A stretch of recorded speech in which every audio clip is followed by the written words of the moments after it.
Okay. All right, we're back. We're talking about toxic gay masculinity today. What the hell? The whole world's gone to shit, hasn't it, Elicia? We have Elicia Clegg here. Last time she was too awful for YouTube. She couldn't stream, so she was on last time, but she's back. And I guess by default, since Roseanne Barr has been banned from TV and literally any screen in the country, she's by default the least acceptable person on screen today. How you doing, Elicia? Anything new since last time? Well, it's been a while since the last time. What's like the latest project? I saw your reply to Three Arrows. Yeah, I kind of like what I did. Yeah, exactly. What did you walk into? I had forgot about Three Arrows channel because I had stumbled upon it and I thought I was going to do an entire series about him because he just oozed Marxism in his videos. But then I got sidetracked and I totally forgot about him. And then all of a sudden I get this long ass comment from one of his followers calling me using just all sorts of things. And I was like, well, I'll respond because I've been working on the Gog Magog prophecies for someone. So I've been knee deep in biblical prophecies and trying to transcribe that. That'll get you sucked right in. Tell you what, you want to waste a lot of your time? Not waste, but like just try to find something. Don't start reading the Bible because you'll get stuck inside of it. Like as if it sucks you in there. Like you're chained down to it. So it's really crazy. But it's funny you bring up Roseanne because you know how I don't like Twitter, but I have a Twitter, but I don't really like it. So I just tweeted something about Roseanne, right? I don't even remember what it was. Something like, I don't care, blah, blah, blah. And so somebody had said, was talking to me about the ape comment, right? And so I said, but we're all apes. I don't understand. We're literally, and so then he said something back. And so then I went through the kingdom, okay, kingdom Animalia, phylum, chordata, subgroup, and said, you know, we're all part of apes. So I don't understand. That's like calling somebody a chordata, you know? And I think I was making him mad because I was being genuinely sincere. I don't know why anyone would get upset because I thought we were taught in school that there are cousins, right? Am I wrong? Am I wrong? But I think he's upset with me because the last comment he said, would you hire an ape for customer service? And would you hire an ape or would you have dinner with an ape? That kind of stuff. And I was like, yeah, I would. I would hire an ape for customer service. So. What I think like the edgy comedy thing, people can really. I mean, there was the whole thing today with Samantha Bee, which maybe we'll touch on also, where he called Ivanka Trump a feckless cunt. Now, I'm not saying that word because I think it's offensive. I'm saying it because that's one of those curse words they usually reserve for like the best when you really need to use it. So so it's like she kind of wasted it. Yeah, I agree. There's a hierarchy of swear words. I totally agree with you on that.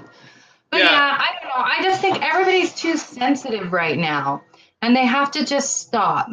Words are mean. Yes, words are mean, but we've given them so much more power, and so it's just stupid. It's a misnomer. I mean, it's just a word, and it's the meaning behind the word. So if you just change the meaning behind the word, then it's not offensive anymore. Just like me saying we're apes, duh. I'm not offended by it. Well, I think people. Unfortunately, I think the value of being offended is diminishing because people are just doing it too much. And if people are in a constant state of being oversensitive and offended, then that's the normal emotional state of the country that it becomes. That's the way and then people don't notice the difference. So if there's all this hysteria or whatever, it's kind of like when people they have an addiction to ecstasy, for example, where they constantly need that euphoric rush that comes from ingesting ecstasy. And I'm not being, again, I'm not an anti-drug YouTuber. I'm just saying when people can't handle their emotions and they're addicted to them, it's a real problem. But nobody's insensitive. Let me introduce this article. As Jeffrey J. Giovannone, who is scholar, activist, queer person, primary writer for Queer History for the People and PhD in American Studies. I can hear echo here, so we could turn down. Oh, yeah, sorry. Let me. Oh, sorry, I forgot. So then he writes, there's been little discussion of the ways white gay male culture in particular is rife with its own brand of toxic masculinity. He says, so I think I read it last week and I was like, yeah, this is way too much. He says, when I was in graduate school, I worked part-time in retail. One of my coworkers, let's call him Jake, was a white gay man who liked to tell stories about his various dating exploits. Each time we had a shift together, this must have really been an awful job for everybody else besides these two. These conversations quickly went from amusing to problematic.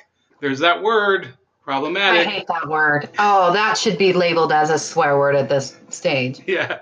It's so problematic. Ugh.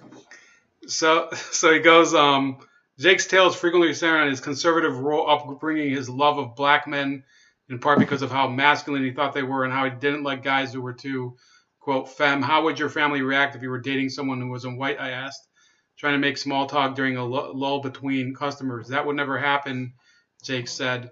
Black men are for effing, white men are for bringing home to your family. What the hell does that even mean? So I've heard that about usually like some of these college chicks who say that, women. It's a bit it's a pretty shallow way of thinking, but I don't care if people say that. It's just kind of weird. He says, I shouldn't have been surprised, but the frankness of his words stunned me into silence for the remainder of my shift. I later tried to make Jake aware of his racism, but he said that had nothing to do with him. He couldn't possibly be racist because he was attracted to black men. Not long after I quit in order to have more time to focus on my dissertation, Jake tried to reach out to me via social media. When I saw his Instagram feed was comprised primarily of images of muscular black men, I declined to follow him back. What the heck? So this guy was it was that bad because he saw an Instagram feed with lots of like muscular dudes that were black. It's like unfollow. Jake's attitudes are a microcosm of many of the toxic behaviors. And this whole article is giving me toxic brain cancer right now. Enacted by white, gay, cisgender men, the adulation of conventional masculinity and muscularity, the rejection of femininity as undesirable, and the sexual objectification of black and Latino men due to their supposed exoticism and hypermasculinity. So I think we're not gonna go longer because I think it's basically the same crap from here on, except he's talking about Queer Eye for the Straight Guy, which was a stupid show back in the day, but it was a huge hit and people liked it. So you are not, to anybody's knowledge, a gay white cis man. What's your reaction to this? Do you think this is, do you see this very commonly? I know you study the whole transgender issue and the education issue. And this is something, by the way, I don't subscribe to this. For some reason, Medium sent it to my, my email. And yeah. I get this stuff like every day. Like some days it won't have anything to do with this. It'll be like something about how basically global warming is going to kill us or something. And then another day it'll be this. It's like Russian roulette for, homosexuality versus, impending Armageddon. Oh, that's fantastic. I love it. You know what I think of when I hear things like this is, do you remember how, so it's almost like the exact same thing that really, really strict religious people are like. So really, really strict religious people tell you how you have to date, how you must do things.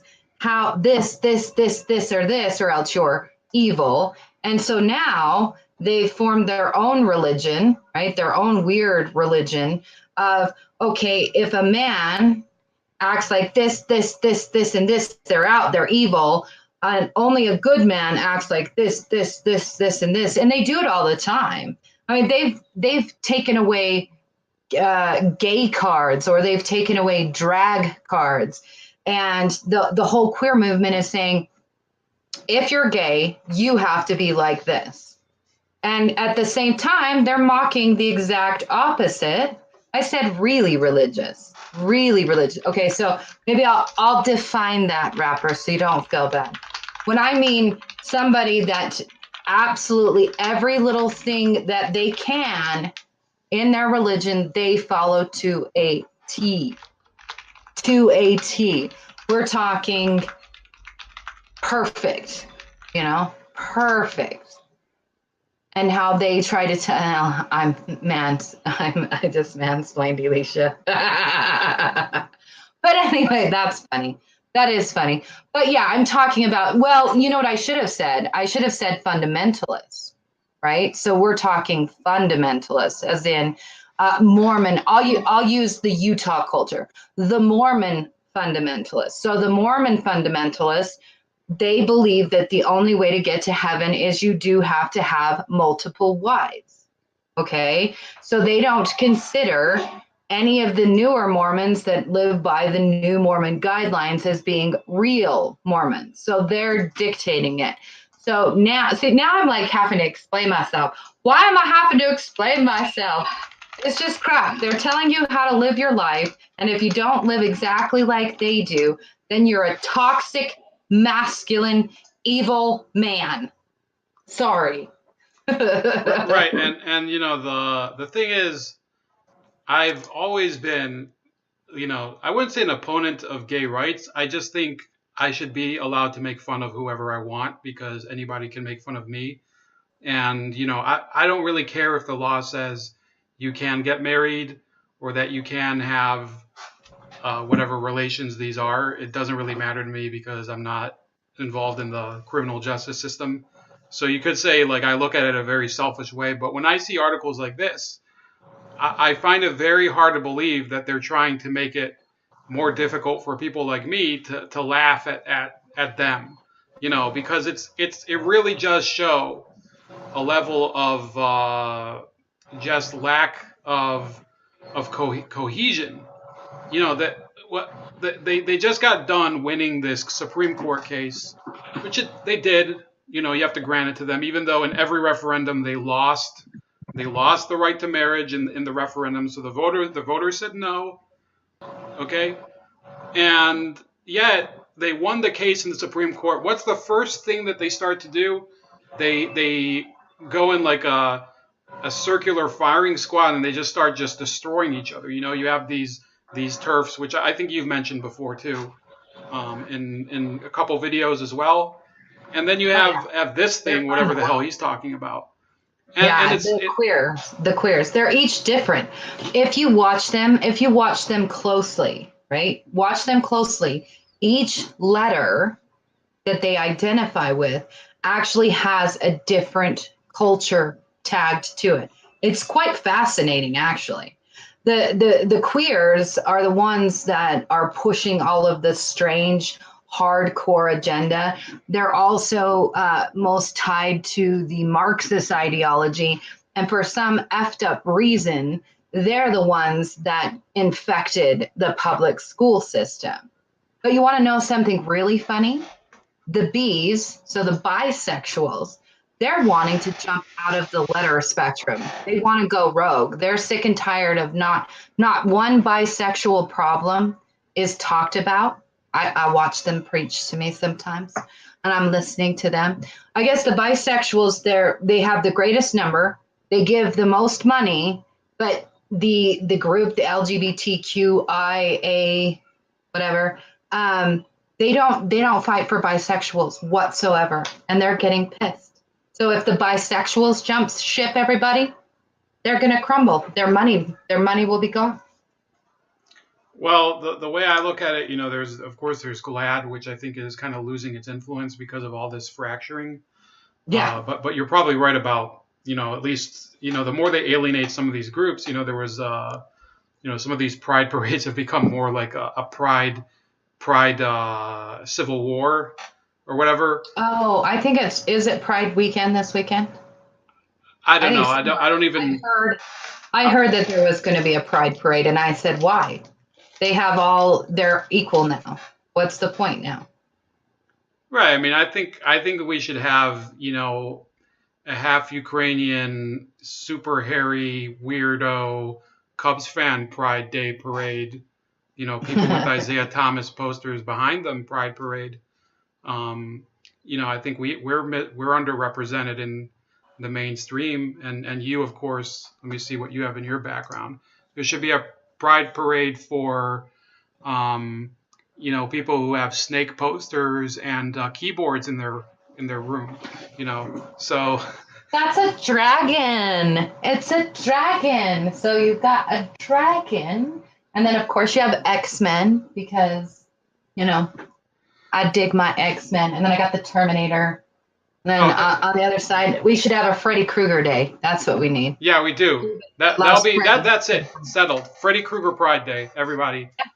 We'll That's what I start need to do. a hashtag. I Um, agree, rapper. The feminists are trying to get rid of Father's Day. It's so effed up. It's so effed up. yeah, Mark Dice did a video on that last year. Mm-hmm. So we'll move on from this as much as we're probably dying to talk about it. The next article is kind of related. It says we're all guys here, and I love it. This is like you saw Okay. this one. It says today I went to lunch with some coworkers. None of my coworkers know that I am actually a transgender woman and not the man they perceive me as. That gives me a very peculiar advantage point into male behavior. 2 years of growing my hair long and over a year on. They're going to use this audio Is along she with your is, face. They're going. is she a chick or a dude? It's some guy. Okay, so it's a guy. Wait, no. Okay. Born a chick or born a dude? Born a dude. Okay. Okay, so born a dude who's now looks like a chick. Okay. Who well is covering it up or something, right? I think Okay. we'll have to I guess eventually the coroner will find out whenever this Yeah. person dies. They call themselves Saoirse, which is an Irish name. It's actually a pretty nice Irish name. Today I went to lunch with some coworkers. None of my coworkers know that I'm actually a transgender woman and not the man they perceive me as. That gives me a very peculiar vantage point into male behavior. 2 years of growing so it's a spy. My hair long and Yeah. Okay, keep going, keep going, keep going. and over a Hold year on. on hormone replacement therapy have certainly changed my appearance enough that there are several rumors circulating, but no one has had the guts to ask me outright what is going on. And not that I would tell them if they did. They still think of me as one of them. Well, maybe if they knew you were writing Medium articles about them, they of course they wouldn't want to tell you. We went to a sports bar for lunch, and there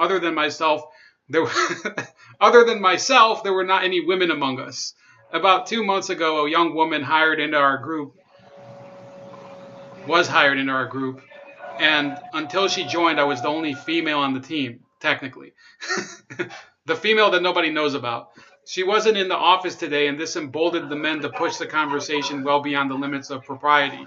As if to announce that he was going across the line, one of the men proclaimed, "We're all guys here. We don't need to be politically correct." He then steered the conversation into a debate as to whether the women that play on the PGA are hotter now than they were several years ago, and then quickly into the gutter from there. That's a weird place to start, but whatever. My understanding is that the group usually tempers their discussions around me because I have on several occasions spoken up when conversations get too ugly for me to stay silent. They have learned that disparaging remarks about children, women, and members of the LGBTQ community will earn them a rebuke in my presence. And while I am not militant about it, good luck trying to wear me down or throw me off with non sequitur. I think this person is probably the manager of the author of the previous article from whatever store they were at. Today I checked That's out. really weird. Yeah, there's only 2 more paragraphs left.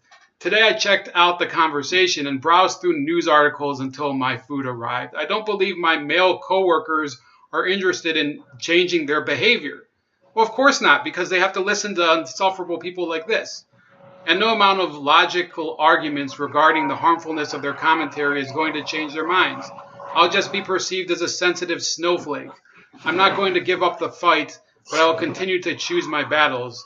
So then it says she'll be out of the closet soon enough and can't help but wonder how they would act around her if they knew that she's really a woman.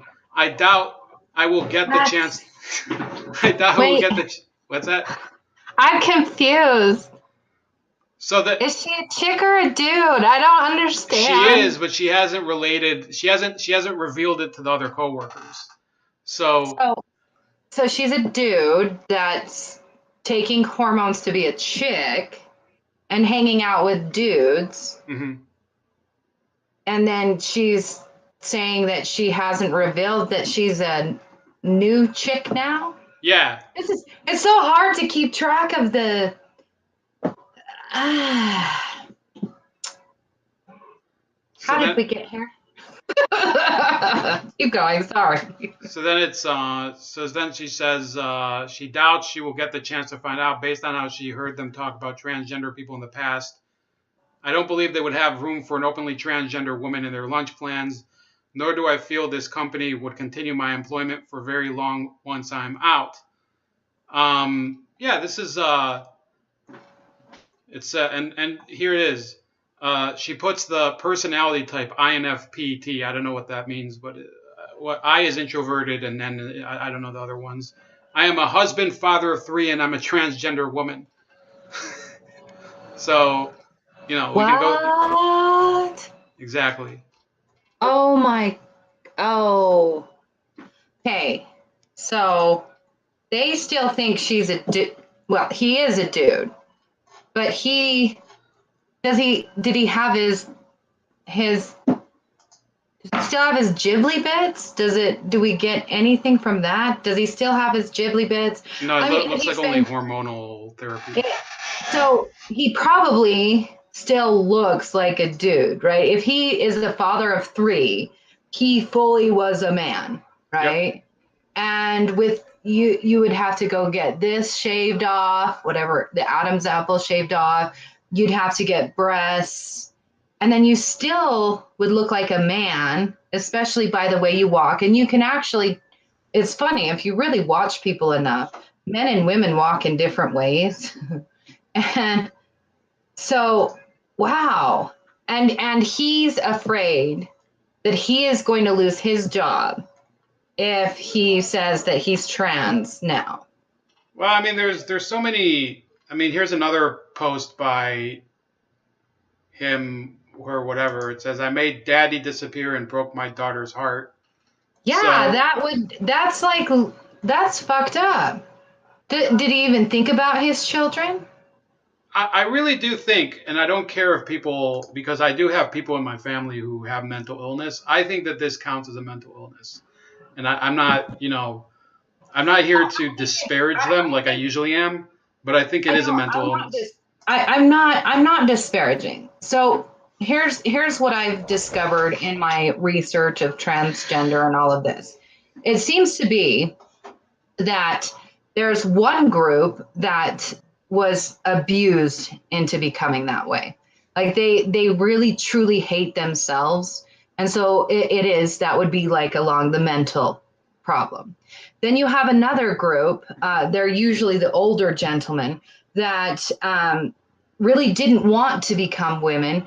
And then they traced it back to a hormone that their mother was given when they were pregnant, and they want to do research on that. So you have some so men turning into women that were adversely affected by the medication their mother was on when they were pregnant. And those I really truly feel sorry for, because that's really, it's as if they were chemically altered in the womb.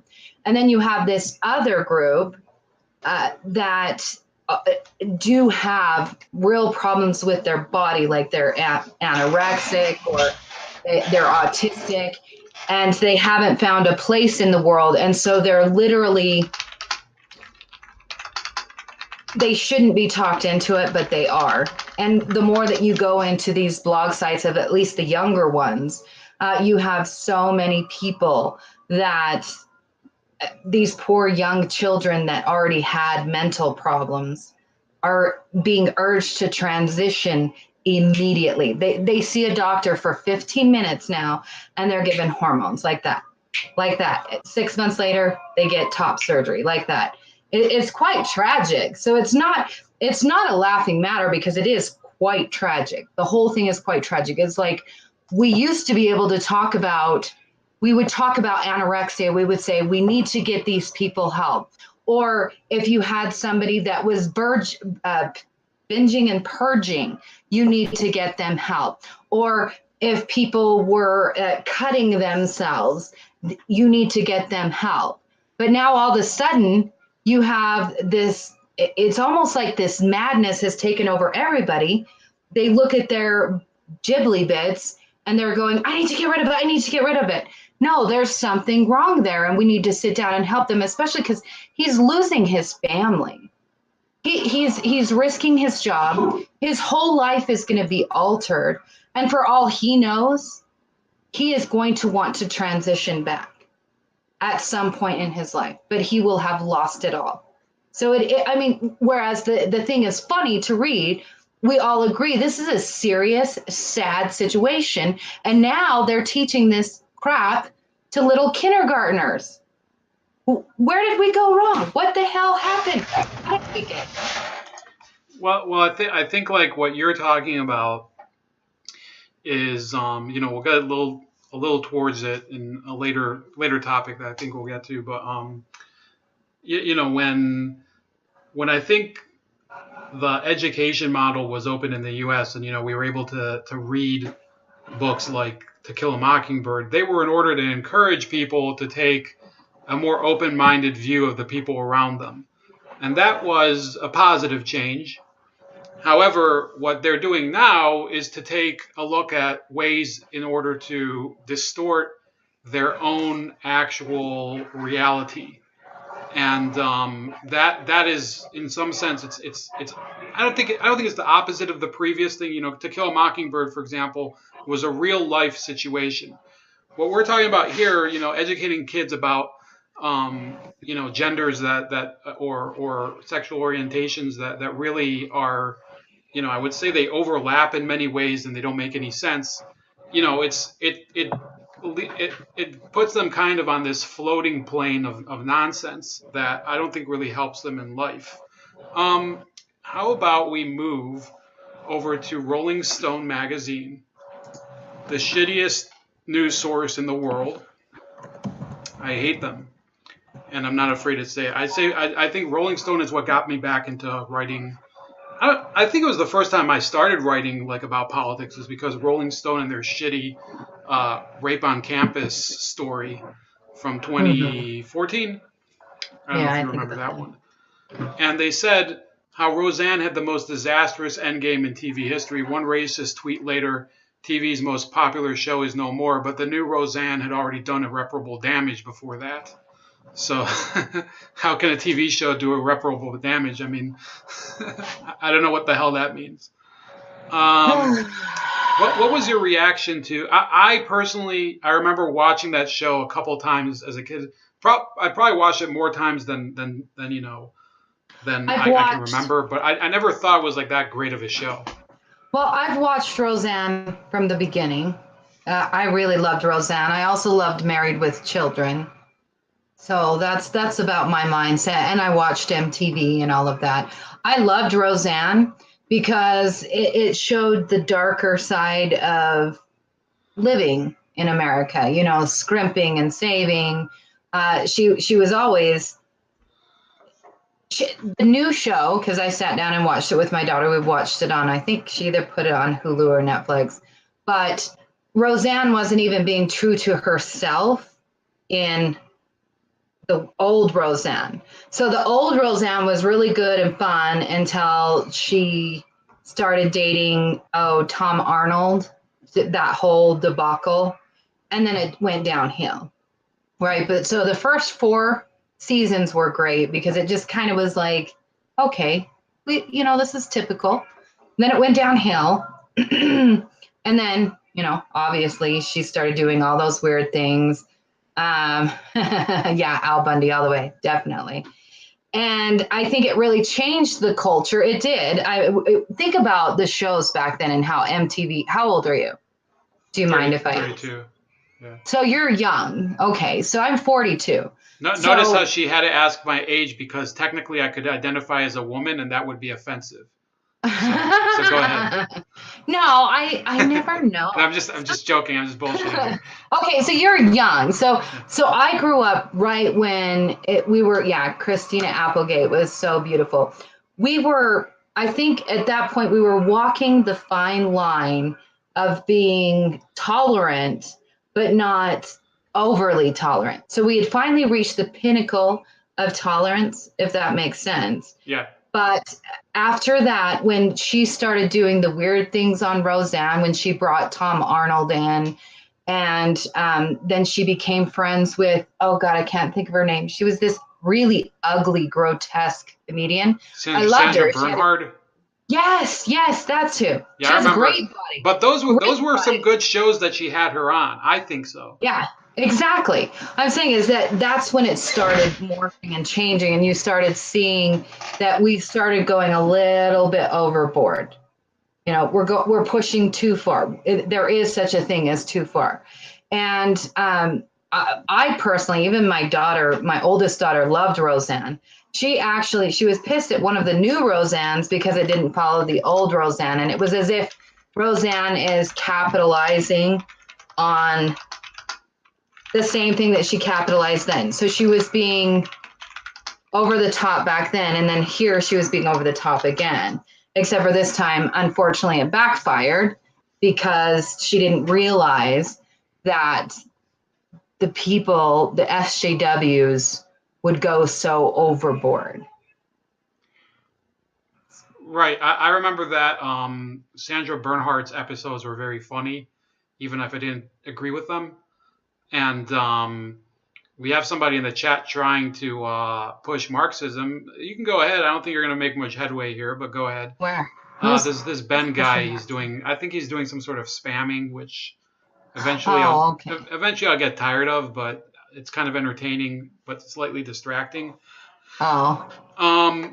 What I was going to say, though, you mentioned MTV, and I do remember when, I would say 1997 or 98, when I was a kid, and I was really into a couple bands like Korn, and I'd say, well, Linkin Park I don't think was out yet, but there were a number of like bands that were like a little heavier, and MTV started getting, they started getting like pathetic and really poppy, and it was like you couldn't get any like actual music that was about anything new. So I started listening to Canada's, for some reason, I think we had a cable package. My dad did at least, so I could see it on the weekends. I'd visit him on the weekends because I lived with my mom. And they had Much Music Canada, and I would like just listen to it nonstop. And what I think happened, it wasn't just an SJW thing. It's that all of these media companies, they started marketing things that were edgy and marketable at the time because people were, the Reagan era had ended. Bill Clinton had legitimized the idea that oral sex could be discussed on the news like literally every day. So you could just, they were like, yeah, let's just keep. If he can do it, we can do literally anything we want. So, did Ryu remove this guy? Yeah, that's fine. I guess this guy was weird. Anyway, what I was saying was that in order to actually get like just a music channel with music, you would have to watch Canada's channel, Much Music, as opposed to America's channel. And MTV eventually, they just became about reality TV and nonsense and crap like that, especially during the Bush era. And they've never gone back to the music model. So I think, aside from politics, that really is a problem with those networks. Yeah, it was really sad because I grew up with MTV. I remember Uh, we had cable. I was lucky. I was privileged to have cable when I was young. Anyway, MTV was great. It was this revolutionary thing, and then it did, like you said, it just started crashing. I think it's kind of like when you start a small channel and you're breaking free, and then you hire the wrong person and they get greedy. And instead of doing your own thing, you decide to just follow this, the stream. Wherever the stream takes us, let's go. Instead of saying, this was my vision, this is my dream, and sticking with it. And it sucks. It was so good before. But what are you going to do? All right. Yeah, so what I was Wrong going to say, person. 1 second. What I was going to say was that the issue with this Roseanne firing, I think is, yes, corporate policy, if she violates it or says something that is offensive to people, nothing you can do about that. ABC has the right to fire people. I wrote an article earlier this week. I'm not going to, I think it might be in the chat. I call it the worldwide leader in woke about ESPN, which is the same idea as MTV. It's all about, it used to be you turn on ESPN, you'd see Serena Williams and Anna Kournikova grunting and volleying serves at each other on the Sports Center. And you couldn't turn away, right?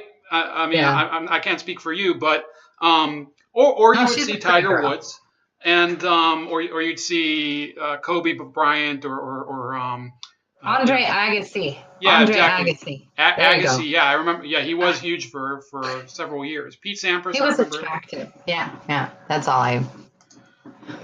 Yeah, that was a great era. Sports Center, they had the best show for sports, and the thing is, they just rehired Keith Olbermann, who basically has abdicated his sports platform. He's become a total political character now.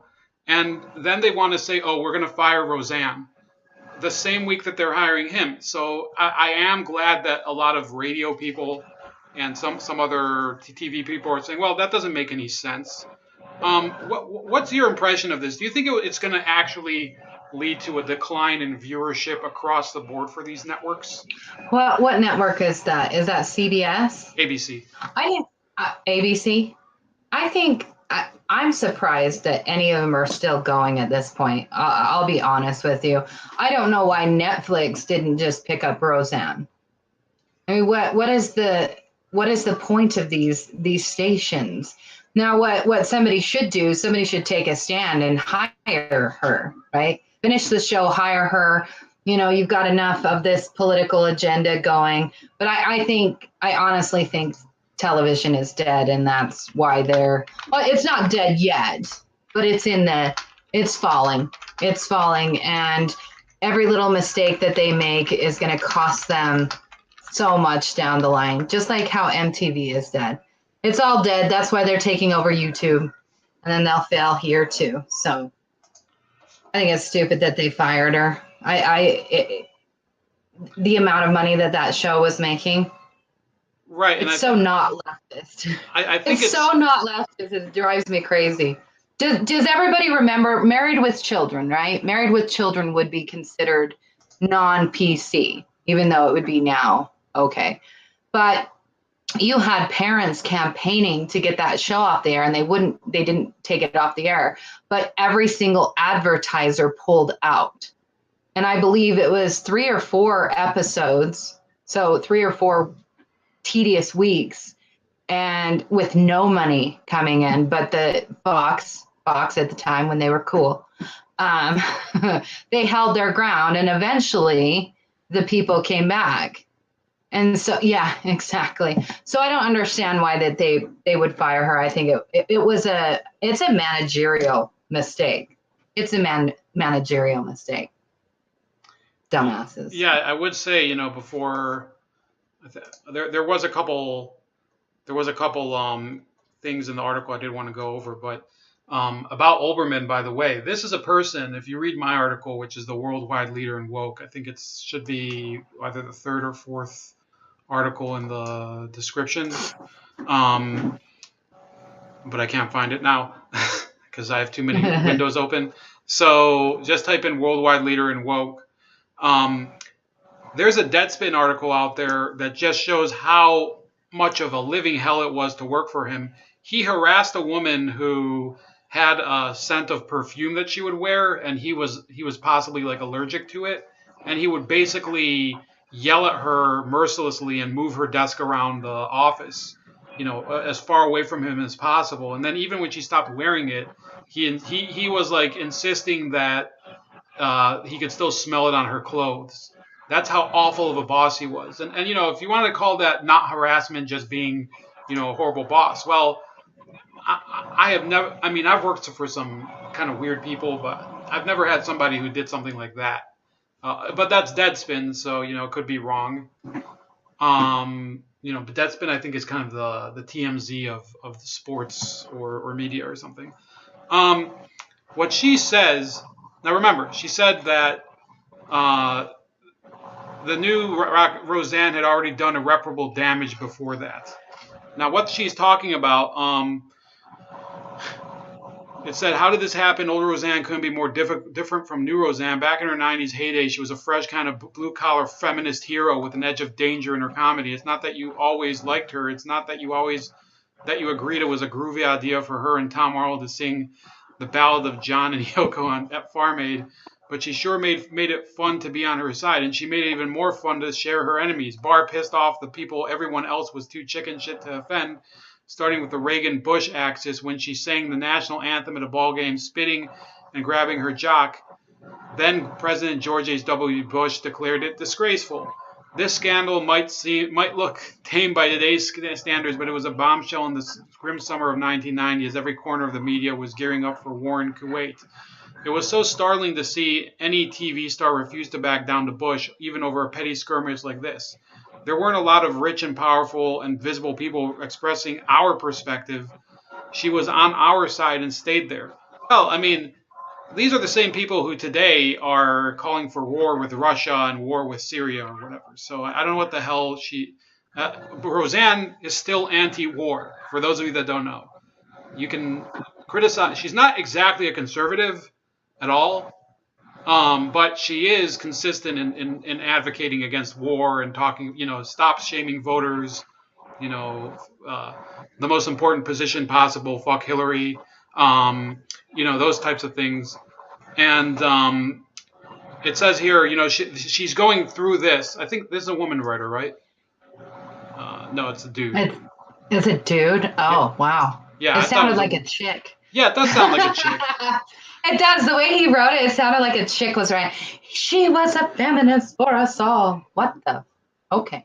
So then she says, and old Roseanne, or him, and old Roseanne never failed to court controversy, but she always made it count. Can we talk about how brilliant she was hosting the 1994 MTV Music Awards? Tonight, we secretly replaced a lot of the band's heroin with Folgers Instant Crystals. That's actually a funny joke. I'm not upset about my divorce. I'm only upset that I'm not a widow. her big scandal was, I wasn't old enough to watch that back then. I was like 9 years old. I think we didn't have cable in 1994, so that was the issue. It wasn't. Yeah, I think when we did have cable, nobody watched what I was watching. So that's why you have, the idiot that you're watching right now. For those of you in the chat. Her big scandal was a quip about the conservative VJ named Kennedy blowing Rush Limbaugh. Well, the fact is, I find that that's kind of a head scratcher because I thought Kennedy was a little more of a liberal back in the 90s, and then she later became a conservative. Do you know anything about that? What Roseanne is like? No, Kennedy. Do you remember her? Oh, Kennedy. Which Kennedy? No, that they had a VJ on. MTV. Okay, yeah. There was a couple Kennedys though. Was it the chick with the wavy hair? She had like glasses and usually wore like really red lipstick. About, yeah. Okay. Yeah. I have no idea what her political affiliation is. I assumed almost everybody on MTV was Democrat at the time, except for maybe Kurt Louder. Maybe, but I was pretty sure that they were all Democrats. Yeah, I remember. I mean, Sway, for example, I know was pretty progressive. but back then, it was just like Democrats, like normal Democrats before they became. Well, I don't know anymore. Looking back and reflecting is much different than when you're actually in the meat of it and you're young and naive and stupid and you think, oh, this Bill Clinton guy, he's really cool. He's playing the saxophone. I wish I was old enough to vote for him, like a dumbass. So it's really hard to think about politics back then. She's a libertarian. Oh, well, that's cool. Yeah, she's a libertarian now, but I don't think she was a libertarian back in the 90s. So maybe though, if you think about it, she was on a show with what's the late night guy? Carson Daly? No, he's got gray hair. Oh my god, I can't think of his name. Anyway, he was defending that teacher, a student teacher who had sex with a 12-year-old, and he was saying that Mary Kay Letourneau? No, I'm trying to think of the guy's name. Anyway, it doesn't matter. He's defending a teacher, and she went on the defensive and said, no, that wasn't right. You shouldn't do that. And he's all, you can't tell people what their love is. So maybe she was, I would think she couldn't at least have been not a progressive, right? At that point, she wouldn't have been considered progressive. If anything, maybe like a slight Democrat, libertarian type person at that point. Because a Democrat would have just went along with, or a progressive, especially with the conversation that I can recall her having with that guy. God, I wish I could remember his name now. It's not Jimmy Kimmel. Oh, would it be Fallon? Not Jon Stewart, not Fallon. Stephen Colbert? Not Stephen Colbert. I can't think of him. If you said his name, I'd know. Bill Maher, maybe. Oh, was it the Scottish guy? Yeah, Bill Maher would be one. I have to look now. It's gonna bug me. We'll keep going. Yeah, keep going. Oh, yeah, it is Bill Maher. Yep. Yeah, yep, so that's the guy. That's a little. By the way, Bill Maher also said the N word on live TV. And he didn't get fired. Yeah, and I don't even say the N word here. Teachers having sex with their 6th grade students, so he's classy. Yeah, he's always been. Really like him. He's always been somebody. He's elicited like either a strong negative reaction for me or like a real positive surprise. Yeah, like I like a lot of his shit, but then I watched that and then I was like, and you're out. So then he keeps going. Says executive producer Wanda Sykes was just dandy with having her name in the opening credits until yesterday. Defended the show this season in strikingly lame terms. Extreme anything is nuts, she told Metro Boston. Extreme left is just as nuts as the extreme right. And I'm surprised hearing that from Wanda Sykes, who, by the way, is a pretty good stand-up comedian, or used to be. The only way that we're going to patch things up in this country is the people in the middle got to start talking to each other instead of just battling it out on Twitter. Note, she said that this in April 2018, not October 2016. What kind of rabid both sides apologist is still clinging to just as nuts equivalences at a time like this? A statement like this says a lot about how a disaster like Roseanne happened in the first place. New Roseanne was designed to normalize. So, by the way, we're going to go to the comments soon. The comments are a bit. Yeah, you're going to like the comments, Elicia. Was designed to normalize the extreme right by presenting it as the safe middle. It did a good job with that. As the unflaggingly controversial Bill Maher warned a few years ago, it's pointless to suck up to the moderates on the other side for one reason. There are no moderates on the other side. And that was 2010 when the GOP was far more moderate, i.e. it still allowed members to badmouth Nazis. You can't claim the middle ground when there is no middle ground. Roseanne played to the far right and argued that it was the middle, a feat not even Trump could achieve. It helped make the country a palpably shittier place to live in just a couple of months. It's going to keep right on doing so. How much better for our nation if this once great show had never existed? So this is basically, saying that. What's that? She's basically saying that. Oh, it's still a dude. It's a dude who wrote this. Is a Nazi, and that she's normalizing Nazis and Nazi. Doesn't even mean anything anymore, which is tragic because what if we suddenly had a rising up of the Nazis? Great. No one will believe it. Good job, Chicken Little, saying the sky is falling. Oh God. So yeah, What? that's exactly what I think, and I actually used in my article the Chicken Little reference, which we're gonna talk a bit about my article about the Mattis file, but not too much. By the way, next Monday, I think Halsey News, we're talking about having a bit of I think probably an hour-long discussion on it. So comments here, it says left version McCarthyite speed lynching. That's a good summary. Um, and then this person says, my politics are far to the left, and yet there is very little with which I agree in your analysis of the new Roseanne. The view of the new series as being politically wretched is simply so ideologically myopic that it's easy to immediately dismiss.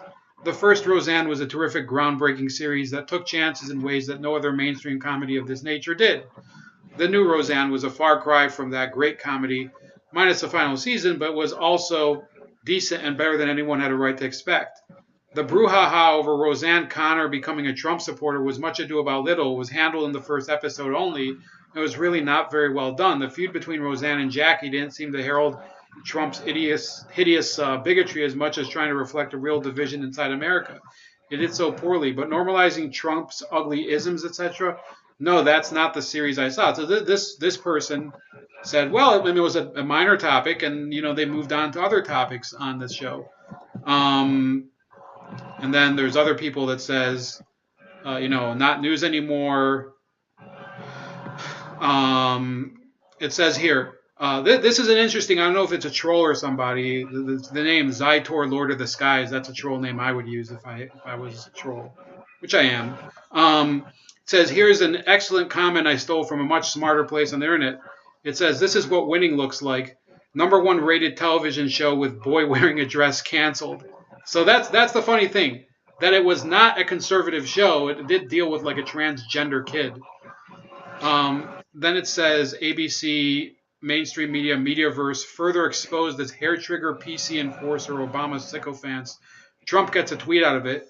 Unemployable Roseanne, now a 24/7 alt-right Twitter presence with nothing to lose and even fewer inhibitions than before. A big slice of her TV audience is angry and looking for an outlet, such as the 2018 elections.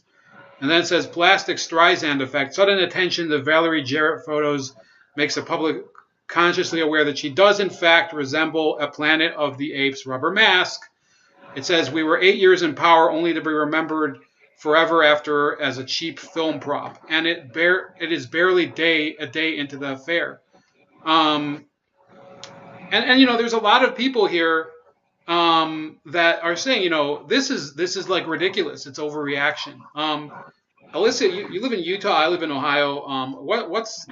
Is there any like buzz about this, or are you not really hearing about this?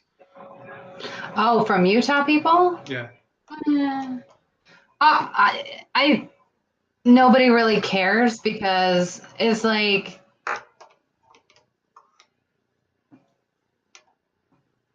I don't know why everybody's making a big deal of it. It seems like it's a Twitter thing.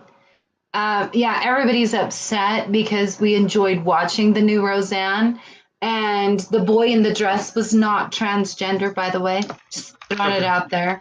That Roseanne had actually asked him what he was, and he said, "I'm a boy," and she was like, "Oh, good." But it really was more of a left-leaning show, which it always has been, more of a left-leaning, if you can do that kind of division or anything. But I don't know anyone that watched it outside of me and my daughter, and we were just pissed because we were like, oh man, there was something to watch on Hulu, So it's like, what do you expect though? What'll happen is that she'll end up getting, someone else will pick it up. If I were Netflix, I would pick it up. That's what I would do. If I own Netflix, I'd pick that shit up. Yeah, or crucify those channels. There's plenty of networks. Fox, I think, would eventually be able to do it. It'd take a couple months. They did it with Last Man Standing, which actually got axed for no reason. Now, I do want to shift the topic briefly to Nicaragua, which I remember last week? 2 weeks ago? It might have been 2 weeks ago. There was all this furor over what's happening on the Gaza Strip with the Israelis and the Palestinians, which, what's happening in Nicaragua, nobody gives a shit about. I've mentioned it at least once a week. Today, 11 people killed at a protest. The Catholic Church is pulling out of peace negotiations with the government there, with not Maduro, with Ortega, who is he's the Sandinista leader in Nicaragua. And you know Yeah, what? they're Catholic. They're Catholic. It's a Catholic socialist communist country. Right, and yeah, Ortega, who once was like not very friendly with the church. In fact, Cardinal Miguel Obrando Bravo. I remember I read about this as a kid. I was a real nerd. Um, Cardinal Obrando used to say, Ortega basically, yeah, he came to power and then he became the same abuser that he fought against back in the 70s. So the Catholic Church has come a long way to reconciling with him, and then he just becomes the same type of dictator, only even worse. And this time he doesn't have the excuse. It used to be. This is why people on the let's call them quote unquote the left, because there's different aspects of the left, but not the mainstream media, not the far left media. I don't even see Fox News debating about it, which is not the left. They don't talk about this. This is a country that they're killing protesters who the taxes were increased and Social Security was cut because the country is running out of money, and they're shooting people. They're having thugs come out to help the government. They pay criminal gangs to do their dirty work, and they attack these crowds of protesters, and then 11 people die in one day. I don't see Jimmy Dore complaining about it. I don't see Cenk Uygur. Frankly, I don't see people on the right arguing about it either, talking about it. I think yeah. I hate to interject there, but I was listening to a gentleman named Knockout. He's a Nicaraguan. He's down there, and some of the people are kind of horrified by the comments made by Brunette. God, I can't think of his name right now. A Republican that was running for presidential. I can't think of his name. It's irrelevant. Saying Rubio? that no, it wasn't Rubio. It was the other one, the snide-looking one. Anyway, Ted Cruz? Ted Cruz. Yes, Ted Cruz was talking about the Nicaraguan situation. He brought up Russia, and the people in Nicaragua are actually afraid that America might come and step in like they did with Honduras. Yeah, so they are kind of afraid of that. And I think as long as we can stay out of it, that would be a good thing, right, for the people, because the Nicaraguan people, they've decided that they do like socialism. I don't know why, but they do like it. And as long as they can get rid of the guy that's in charge, who's in charge right now, I think they'll be fine. But I agree with you. I mean, it always happens like this, but I think a better thing to say is, why aren't people talking more about what's happening in France and the breakdown there? Why do they always go and focus on what's happening on the Gaza Strip? Why? Why do they always focus on that when you have so many countries right now that are going through similar situations, but at a much higher, scarier level where more people are dying? Why does everybody focus on that little dot on the map? I see David Walton's checked in. He says Warriors in 5. Fine. I mean, NBA Finals I don't care about. But, yeah, I would say I don't want an intervention in any of these countries in Latin America. I'm saying that people are conscious that we have people coming to our border to get in because of unrest in their countries, but they don't report on the unrest in their countries. They don't report on the reasons behind them, and it's a cautionary tale what's happening in Nicaragua. So I don't know what Senator Cruz said, but if he argued for intervention, I'd have to say I strongly disagree. I don't believe in intervention in most cases around the world. Like I'd say 80 to 90% of the cases, I'd say we probably should stay out. And the remainder, we really should, deliberate over it more. But what I'm saying is that Nicaragua is a country much closer to us than either France or the Gaza Strip in Israel. and what's happening in France is important.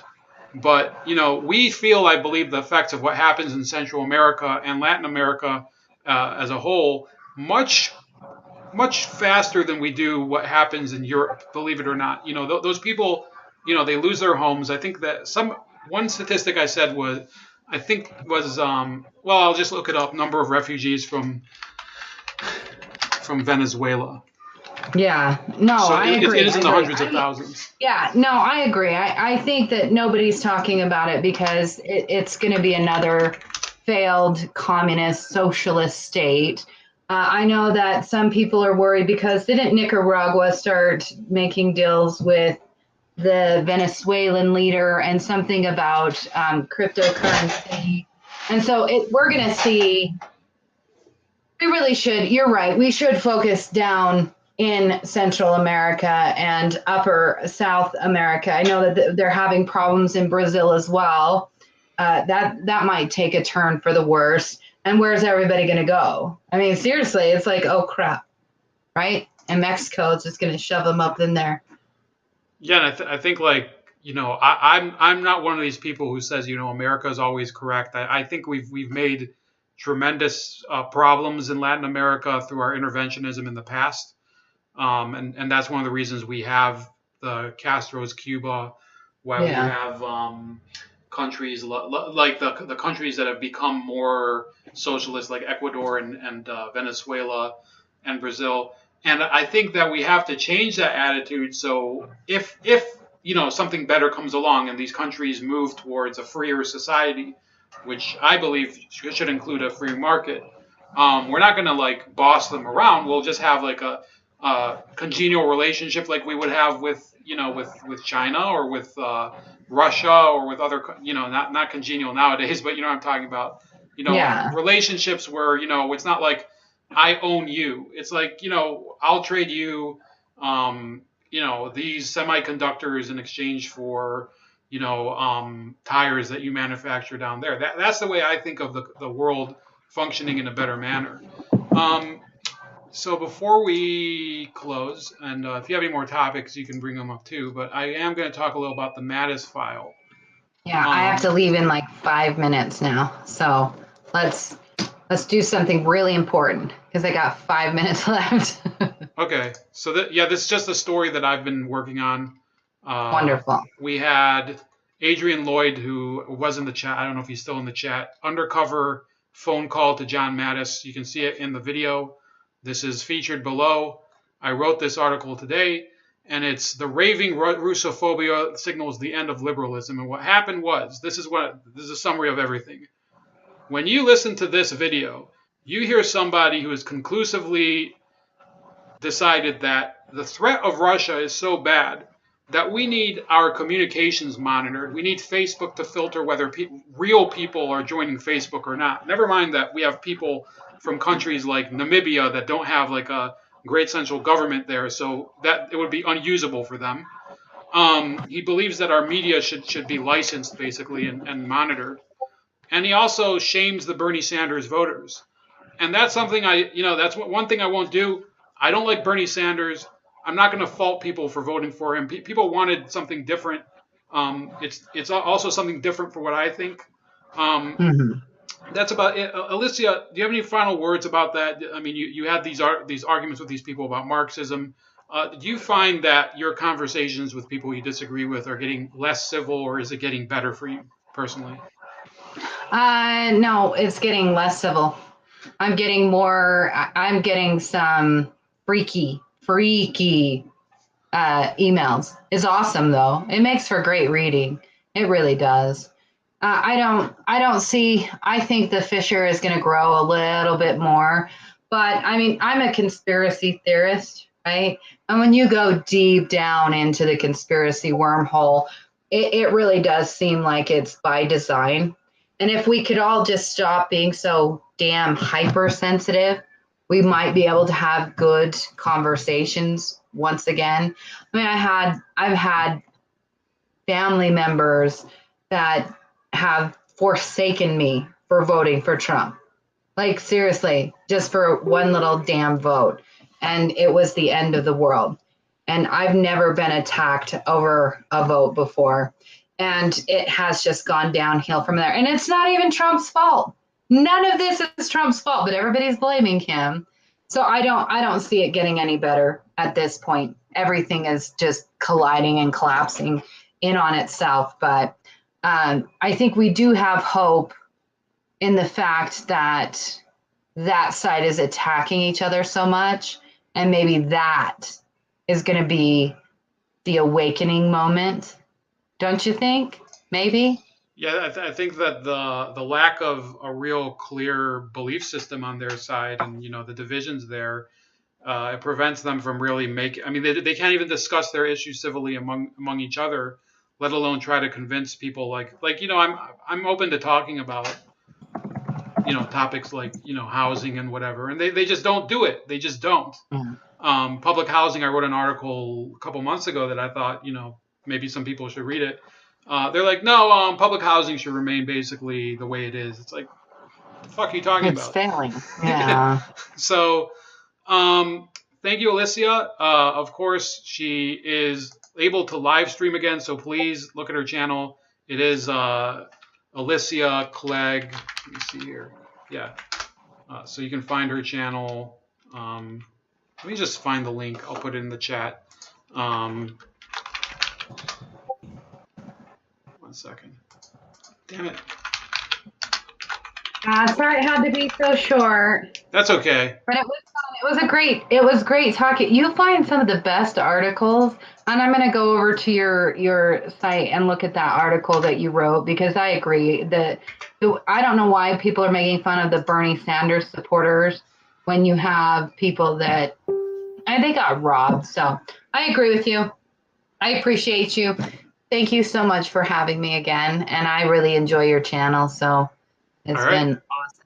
Yeah, so please subscribe to Elicia, and she also has a website. Was it EliciaClegg.com or? Yep. Okay. It's all the same. Very consistent. All right. I'm very consistent. Have a great night, and tell them that bedtime story, the communist book you were talking about yesterday. Yeah. Oh my God. Oh, see, we should have talked about that for a second. That book was horrific. Oh my God. Oh well. Okay. All right. Have a good night. Bye, guys. Bye-bye.